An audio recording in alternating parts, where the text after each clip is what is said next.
जय गुरु महाराज की। आज मैं आया हूँ हमारी टीम के साथ में अद्वैत आश्रम हरबावता, जो हमारे निवाई उपखंड क्षेत्र में टोंक ज़िले में है।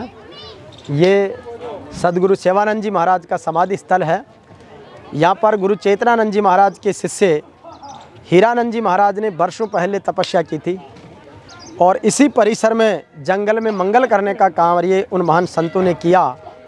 कहते हैं कि सती जति अर सूरमा आ मरुधरा मोतियारी खान, संत शरीरा मेहमान पधारे आम हरी माई डरी पहचान। तो इस धरती पर संतों ने तप किया, वाणी प्रकट की और अनुभव की वाणी से जन जन को कृतार्थ किया। हीरानंद जी महाराज की समाधि के दर्शन हमने किए, जहाँ पर वर्तमान आचार्य बालकानंद जी महाराज ने भंडारे की आरती भी की। गुरु महाराज की आरती ओम जय सतगुरुदेवा, इस उच्चारण के साथ में सदगुरु के जयकारे गूंजे। दूर दराज से श्रद्धालु बड़ी संख्या में आते हैं। मिंगसर सुदी नवमी को ये बरसी का आयोजन होता है। जब मिंगसर सुदी नवमी को महाराज श्री का शरीर छूटा था 1997 में, उसके बाद से लगातार कहते हैं संत जब अपना शरीर छोड़ते तो परम धाम को जाते हैं, इसलिए उस दिन को महापरिनिर्वाण का नाम दिया गया है। तो इसीलिए उस अवसर पर सत्संग होता, हरि कीर्तन होता है और भोजन प्रसाद होता है। ये सम्मानीय श्रद्धेय संत श्री सेवानंद गिरी जी महाराज की समाधि स्थल है। एक तरफ हीरानंद गिरी जी महाराज की समाधि स्थल है और वर्तमान में बालकानंद जी महाराज के सानिध्य में इस संपूर्ण आश्रम का संचालन हो रहा है। यहाँ पर 250 से अधिक गौ माताओं की सेवा हो रही है और गौशाला के अन्य विस्तार के कार्य लगातार जारी हैं। इसके साथ ही आने वाले श्रद्धालुओं के लिए समुचित रूप से प्रबंध हैं, भोजन के, आवास के, सारी सुविधाएं हैं और प्रकृति का एक अद्भुत आनंद है। माँ प्रकृति और परमात्मा की एक ऐसी कृपा है जिससे बड़ी आध्यात्मिक अनुभूति महसूस कर सकते हैं। जीवन का यही श्रेष्ठता है कि हम संगत अच्छे लोगों की करें और पंगत शुद्ध और पौष्टिक भोजन करें। तो संगत और पंगत का इसीलिए महत्व बताया गया है और हमारे संतों में वाणी में लिखा है कि सत्संगत में बैठना यही सुख का मूल, बेटा कभी न जाओना कुसंगत में भूल। सत्संगत की गंग में निस्दिन करो स्नान, मन निर्मल हो जाएगा बढ़े ज्ञान सम्मान। तो आयु, यश, विद्या और बल को मजबूत करने के लिए संतों की शरण में साधु की व्रति का जीवन जीना, और साधु व्रति न केवल चोला बल्कि साधु व्रति पैंट शर्ट वाला भी हो सकता, साधु व्रति धोती कुर्ते वाला भी हो सकता। साधु व्रति का स्वभाव होता है, कपड़ों का नहीं, लेकिन हमारा कपड़ों का एक संकेत इसलिए बनाया गया है ताकि व्यक्ति अपने आचरण और मर्यादा में रहे, उस चोले का सम्मान करे। तो आज बालकानंद जी महाराज की इस आश्रम में, जो अब बालकानंद जी के नाम से हैं, सेवानंद जी महाराज थे तो उनके नाम से था, हीरानंद जी के नाम से, तो एक अद्वैत आश्रम की बड़ी परंपरा है।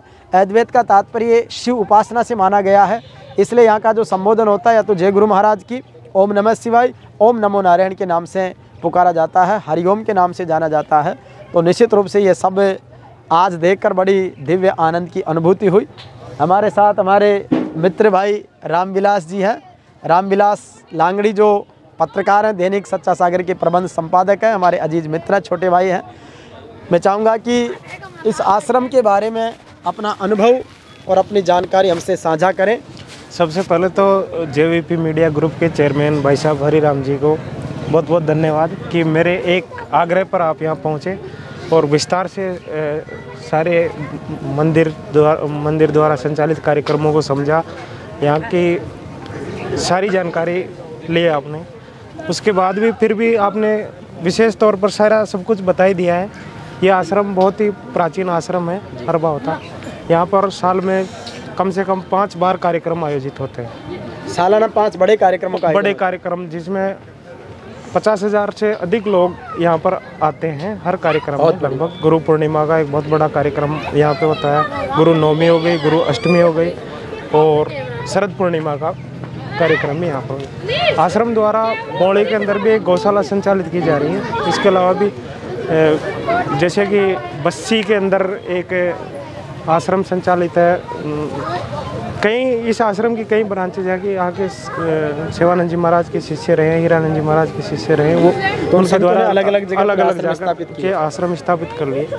यहाँ की कोई विशेष चमत्कारी घटना जिसको लोग बड़ी श्रद्धा के साथ याद करते हैं? यहाँ पर कई लोग प्रतिदर्शी हैं। एक बार यहाँ कोई कार्यक्रम था जिसमें कार्यक्रम में घी कम पड़ गया यहाँ पर, तो उस समय स्वामी जी के पास गए लोग कि महाराज जी घी नहीं है, क्या करें, हैन वक्त पर लोग बहुत आए हुए हैं। तो स्वामी जी ने सहजता से कहा कि तालाब से आप पानी भर करके ले आओ।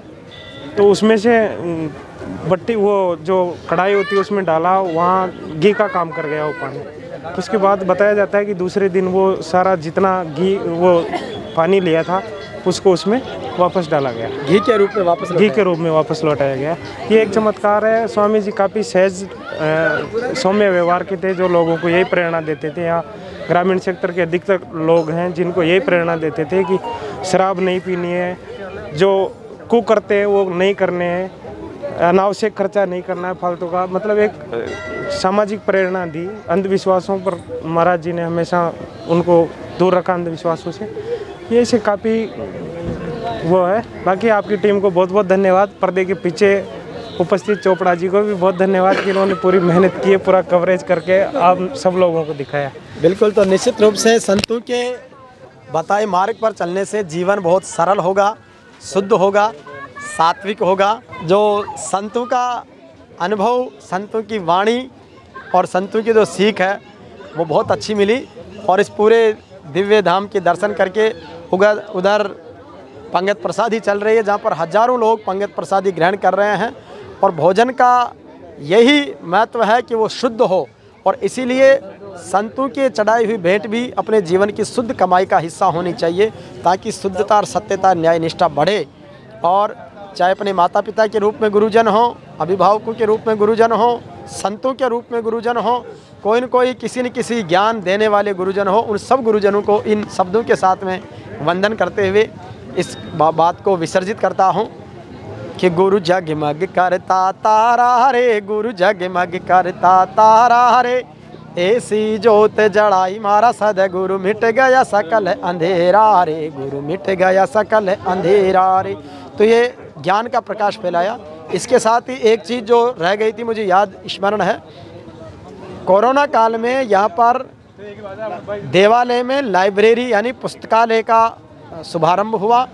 यहाँ पर आसपास के बच्चे जो हैं वो जो प्रतियोगी परीक्षाओं की तैयारी करते हैं, उनके लिए भी महाराज जी ने पुस्तकालय यानी लाइब्रेरी की स्टडी रूम की व्यवस्था कर रखी है, जो अपने आप में बहुत बड़ी प्रेरणा है।